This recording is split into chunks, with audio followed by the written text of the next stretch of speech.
You might remember we were living in Fairbury, Nebraska. You was a little boy, I think. And that was on the Little Blue River. And the railroad run down across there, all river bottom for about a mile. And in the early days, there was a power dam there for power for the city of Fairbury. And a nice steel bridge across the river, and then the whole flat land was a fill for about a mile. And they called me out one night. We'd had a real rainy season, and it was a downpour rain, and the signals were red, and they called me out before the rocket, the passenger train run. Mainly they called me because the track men didn't want to go out and ring. And I got in my motor car, track car, and I took off. And when I went across that river bottom, the water was running up just about to the ties, that whole mile across there. And I had to go about 20 miles looking for a problem. I'm watching tracks, see it wasn't worth that or nothing. And I fixed my trouble, and lightning caused really damage. And still downpour and raining, and I was coming back along about 3:30 in the morning. And I come down off the bluff onto that road into town, which is about a mile from where I had to go. And the whole railroad was underwater. Water was running over the rail, and I could see the rails are there because you see the ripple.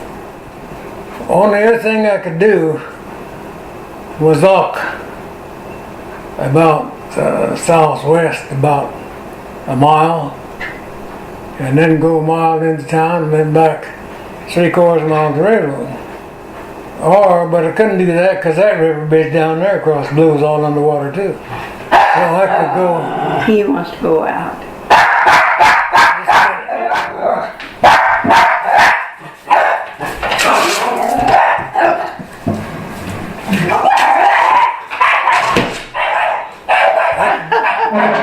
He didn't want that door shut again. I could go north. Matt, be quiet. I could go north about a mile, which is up the hill, and then I could go back east, kind of northeast, for about a mile and a half. Then I could come back into town, northwest, about a mile, and then about a 1/4 mile back depot. And it's awful late to be doing all that walking, and they was waiting on me. And of course there's no transportation then. There's no transportation, but no communication. No radios or nothing. But I could see when the lightning would flash, and it was still raining, the water ripping over the rail. And I thought, well, I don't want to walk. So I took out across that riverbed, and it's kind of scary. Because I had winter clothes on. If I fell in that river, I wasn't going to swim nowhere. But it didn't. I got all the way back up to town and made my report, and I went home. And I come back to work about 7 in the morning, and the whole mile of the railroad washed out, swinging in the sand. The river go down. And that was kind of scary. It's kind of interesting too. Yeah. How old were you then? Oh gee, what was it then, Darlene? I was in my 30s or 40s. We were living there, and We moved there in about, we moved there about 57. So I would have been in my 60s. We was there 10 years. Yeah, I've had a lot of experiences like that. That's kind of interesting.